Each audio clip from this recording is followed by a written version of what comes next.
Hey guys, another daily video here.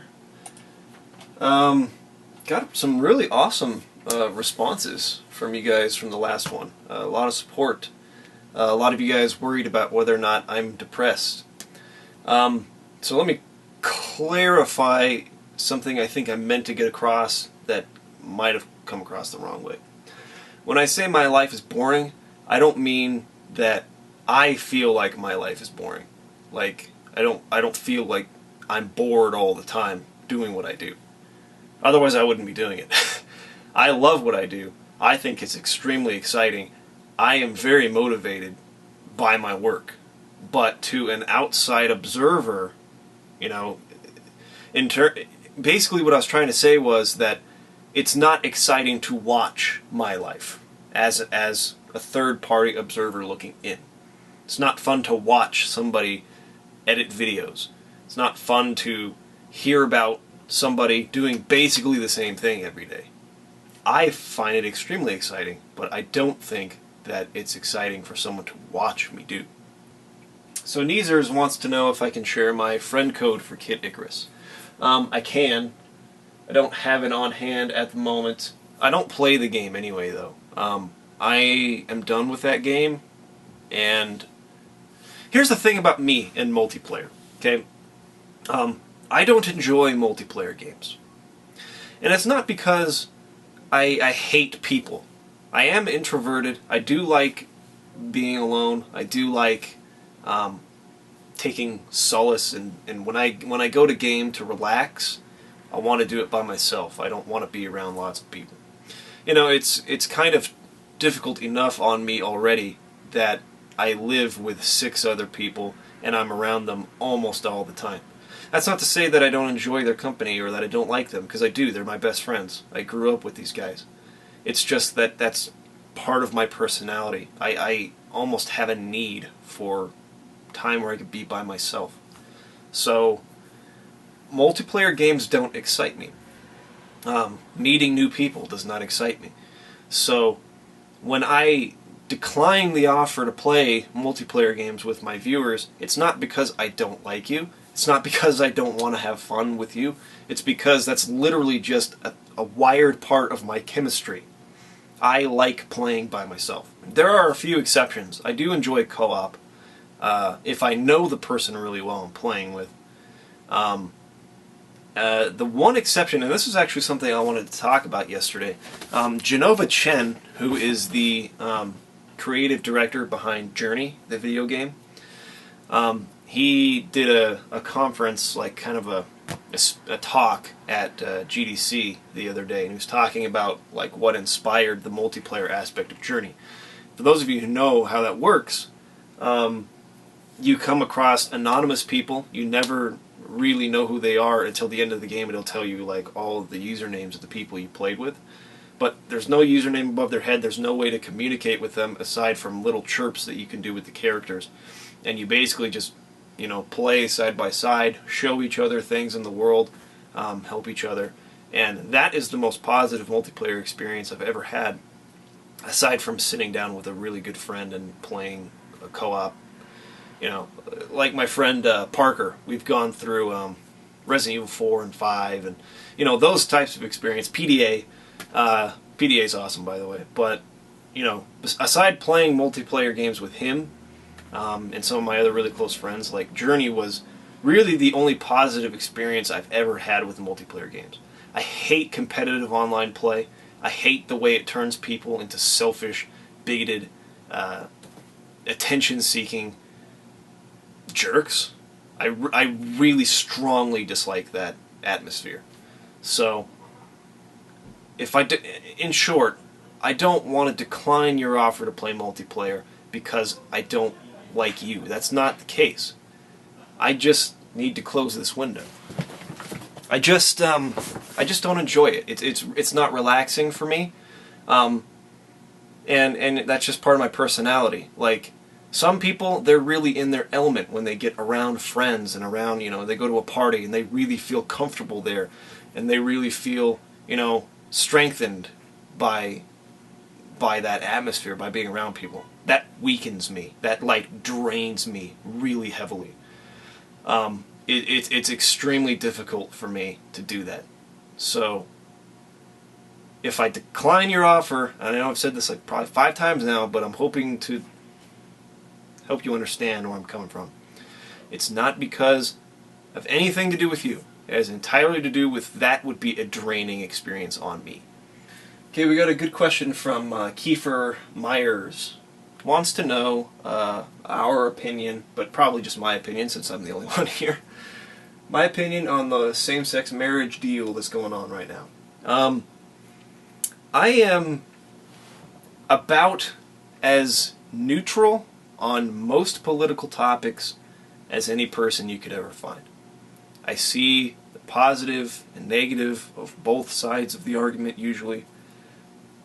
It's hard to say, what is the right thing to do. And I really don't understand how people can be so adamant and be so blind to the fallacies in the argument that they're presenting. They can feel so strongly about this one thing that they are blind to all of the negative parts, or all the negative ways that what they want to do would affect people on a large scale. And it's the same on the other side. So I guess that my position on this is, the way I look at it is it has no effect on me as a straight person.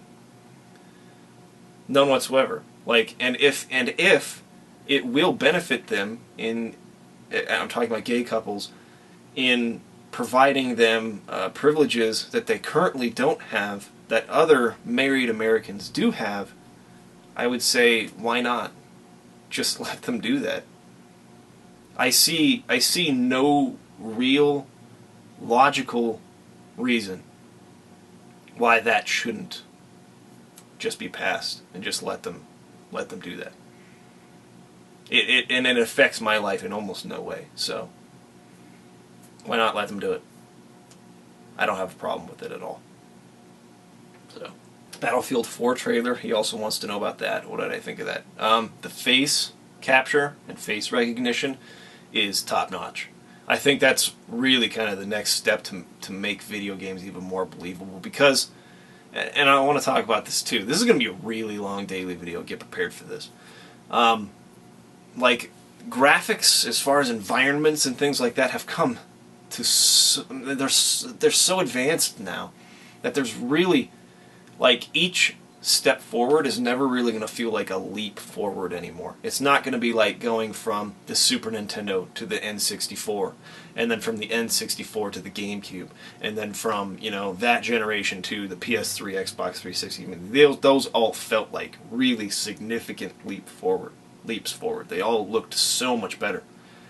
And now we're at a point where I think each step forward, the human eye just, it will look better, noticeably, especially if you point the things out, but it's not going to be like leaps forward. It's just going to be subtly and subtly and subtly better. But facial recognition on characters is going to be a big step in selling kind of the believability, the ultra-realistic look of things.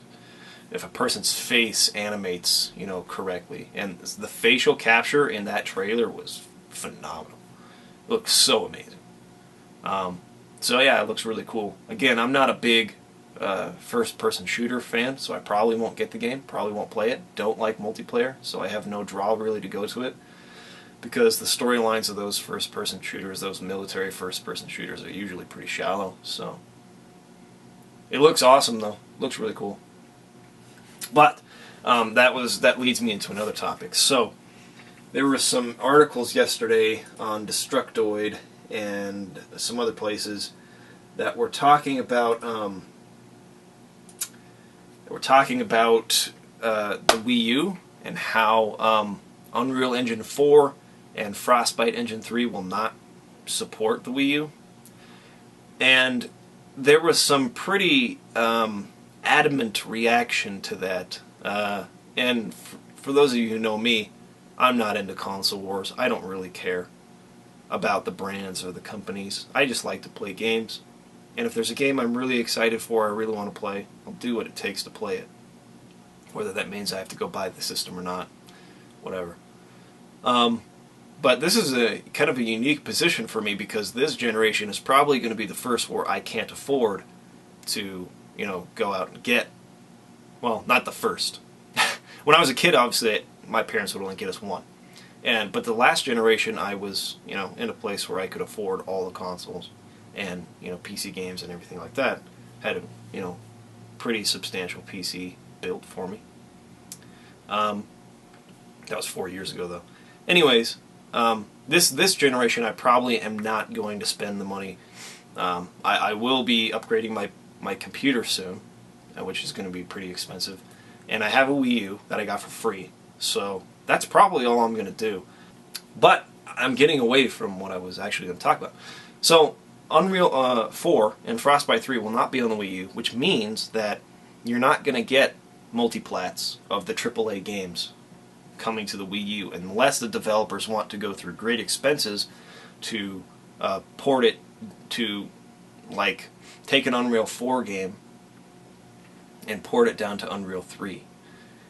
It would cost a lot of money. These big projects already are throwing tons of money, and for a lot of those developers, it's not going to be worth the cost because the install base on the Wii U is really low right now. They haven't sold very many Wii U's at this point.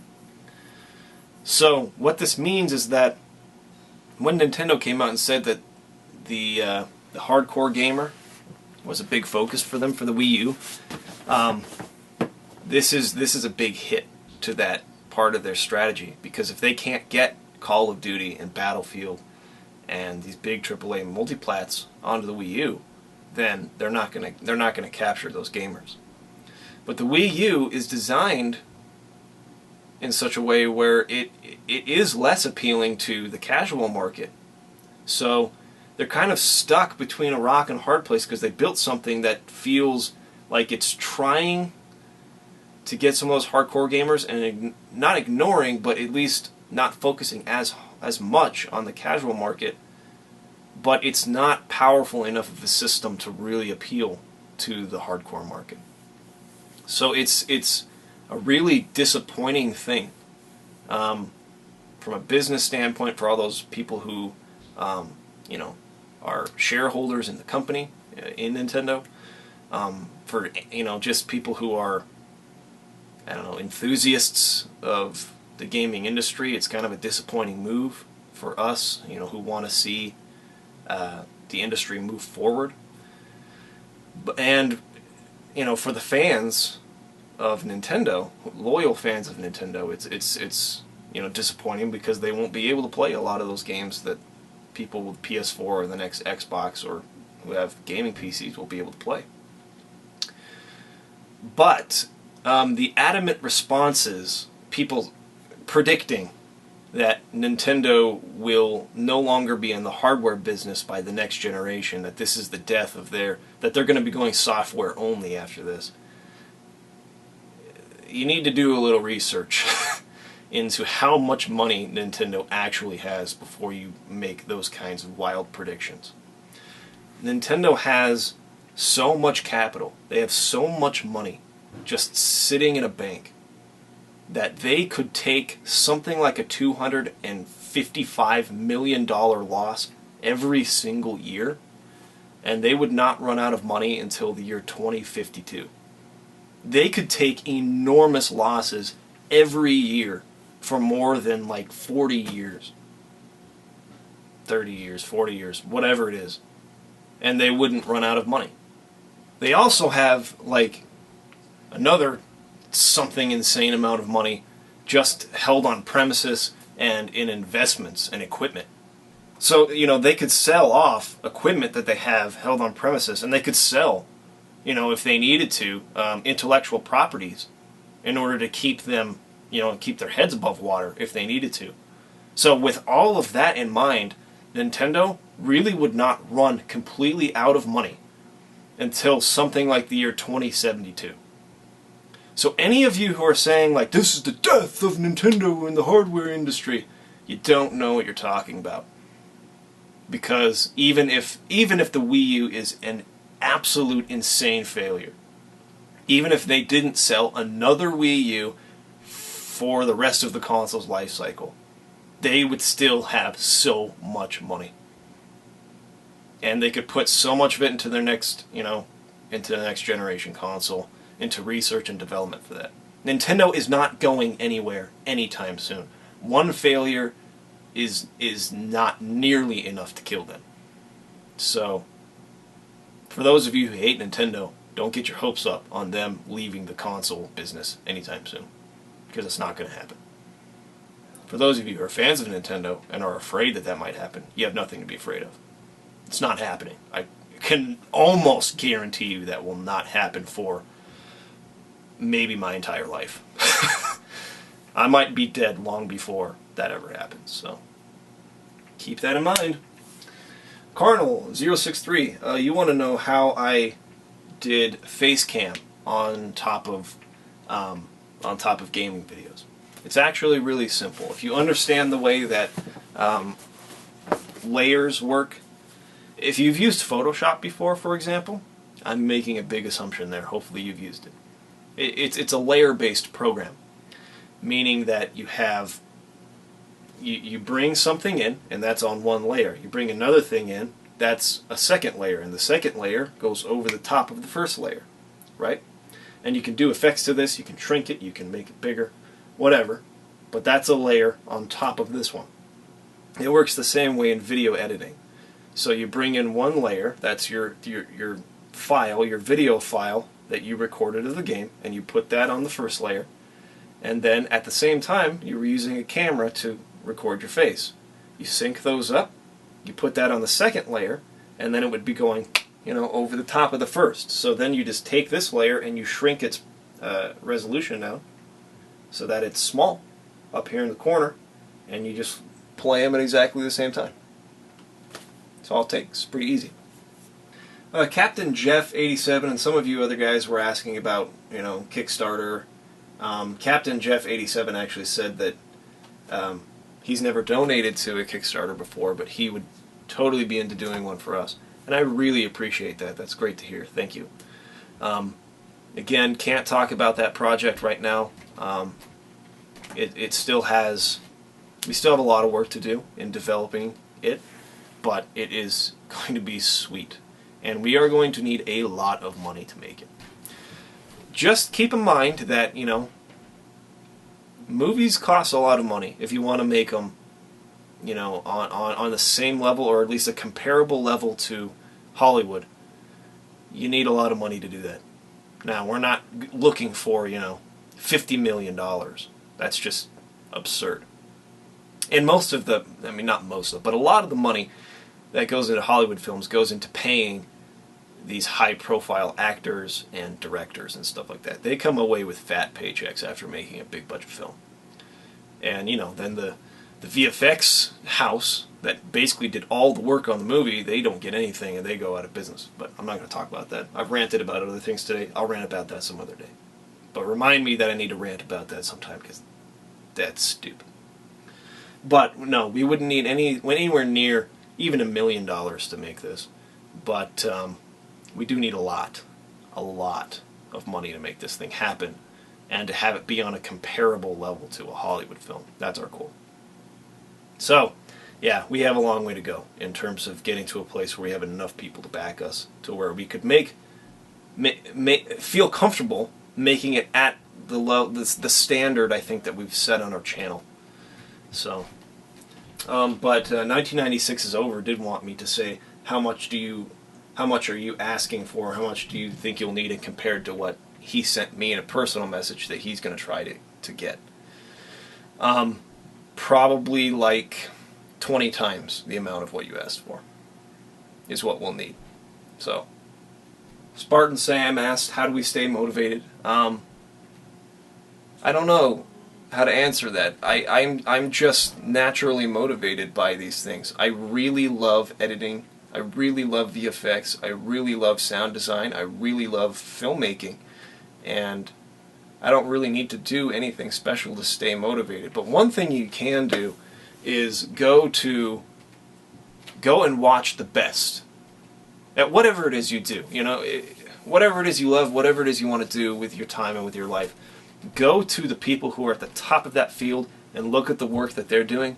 I guarantee you, you will be motivated and you will have inspiration, because that's what got you into it in the first place. I love filmmaking because I watched films like Jurassic Park and The Lord of the Rings as a kid, and I was just, my mind was blown. Star Wars too. It's just like, wow, this is so incredible. Like, I wish I could do something like that. That's all it takes, is going to the best in the field, seeing what they're doing, and just being wowed by it, and then wanting to figure out how you can do it too. That's really what motivates me. Okay, Sasha, you wanted to know how you record video games. There are a few options. None of the free ones are any good. I would recommend using Fraps. F-R-A-P-S. It costs something like $40. It's not that expensive. You get beautiful quality, and it records at high frame rates. That's what I would suggest you use.